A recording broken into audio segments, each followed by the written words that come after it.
Damn. Well, I didn't film any of my warm-up sets, so this is my first working set. I'm on the hip thrust machine. I've been doing this as a bilateral or double leg move for the last 3 months, and a little rule of thumb for me when I'm training is if I get up to over 110 or 120 kilos on any exercise, which is bilateral, which means double leg, I like to then change to the single leg variation. Partly because I always train alone, so I think it's, from a safety point of view, it's helpful. I don't have anyone watching my technique. Clearly I can film myself, but then I never know till after I've watched the video if my technique has started to go. But also when you change to the single leg variation, it feels so much more isolated. So you can't just go down half the weight. You have to go down even more in weight. And you can see here that one foot is just touching the bench on the heel, so that's the one that's lifted off. I'm trying not to use that leg at all. I'm pushing through the heel of my left leg there. So that's the one that I've just worked. I always start on my left leg because it's just slightly weaker. And this exercise, I'm not even on a really heavy weight, but it is absolutely killing me. So that's good. That's what we want anyway. I'm doing 40 kilos, which is pretty pitiful for an exercise like this. Apart from the fact that it is single leg. So it is going to be a quite, I don't even know what the word is. What word would you use when a weight's not, not anything to brag about?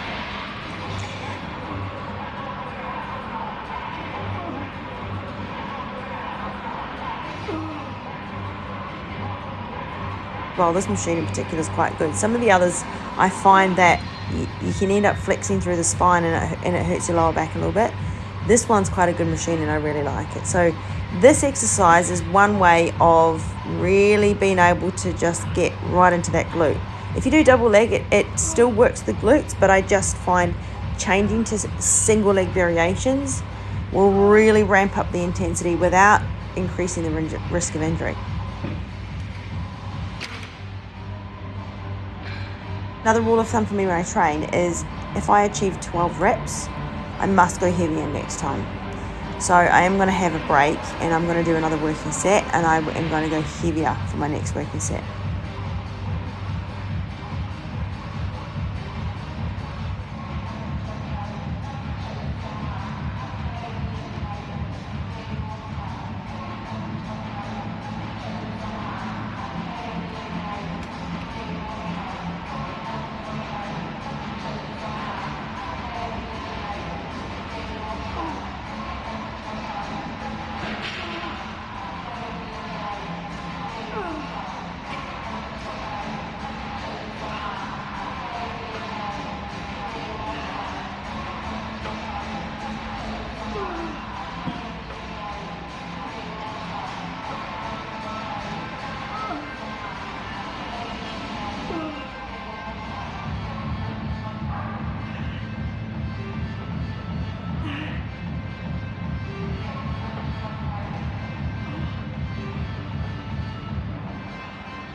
Personally, I find the hip thrust is very effective for targeting the glute maximus.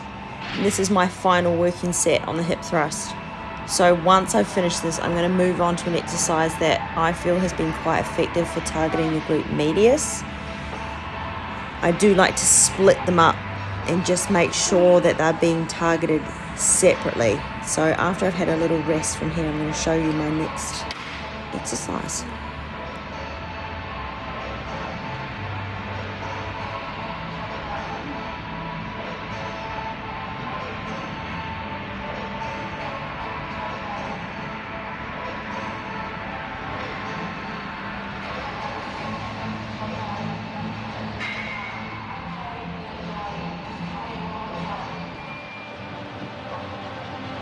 the seated hip adductor.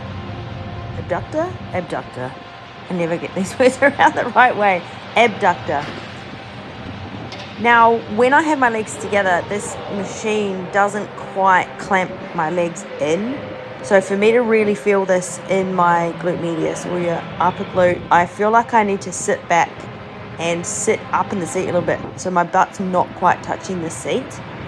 That's the only way where I feel like I can actually get a good squeeze. So it's just the mechanics of this machine as well as the mechanics of my body that don't really match. But apart from that, I do like this machine better. There's a standing hip abductor in this gym which I used for a while, but I found that once I started to go really heavy, I just couldn't get comfortable in the machine. So with this one, I'm nearly using the whole entire stack. So I'm actually doing 13 full reps and then 13 pulse reps. I did 2 working sets. I only got a chance to film one because this is right in the middle of the gym and I never really know where to put my camera. But that exercise, I feel, has made a very, very big difference to my upper glutes. I love it.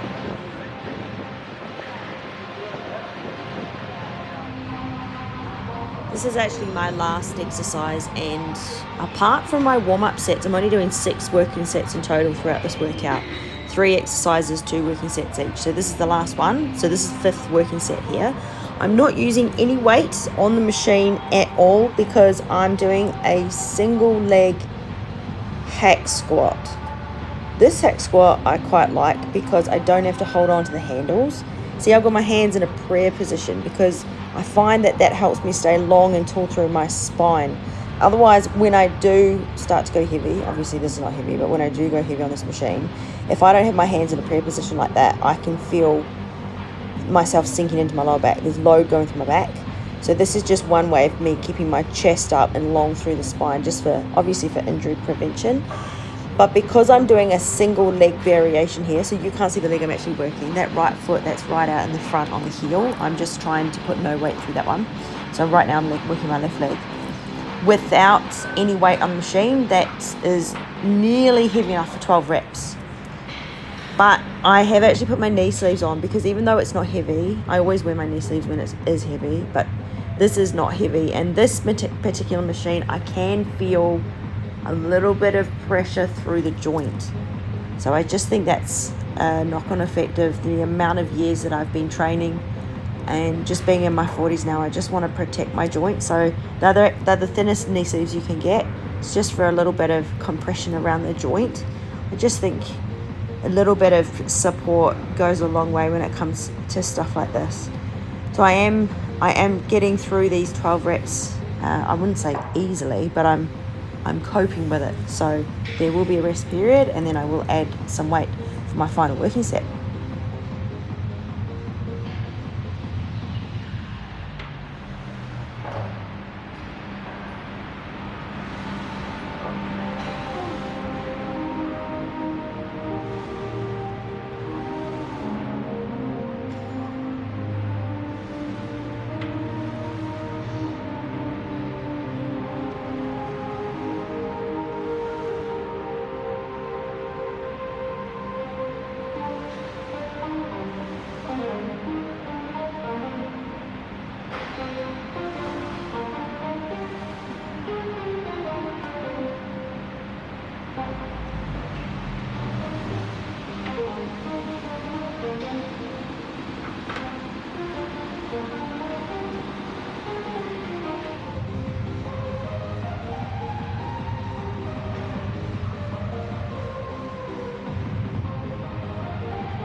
That's it. This is my last working set. So if I add up all my warm-up sets, my working sets, rest periods and things like that, this workout would have taken about an hour or just under. So even though there's only 6 working sets in total, it still takes quite a bit of time to get through it all because of the amount of intensity that I'm trying to work towards. And that's what off-season is all about. It's not about lots and lots of reps or lots and lots of volume. It's about working up to a very high level of intensity. Then as I get closer to competition, there might be a little bit more volume, but it's really important when you increase the volume not to decrease the intensity. And obviously you can't work with high volume and high intensity all year round, so you've got to periodize your training in a way where it's sustainable, but you're still able to work hard. And I just think it's so important to think about wear and tear on your joints. If you want to train forever, which you should, like I want to, I try to only do what's optimal so that I don't wear out my joints. So I think it's something to think about going forward, not just because I'm in my 40s now. I've always thought about this.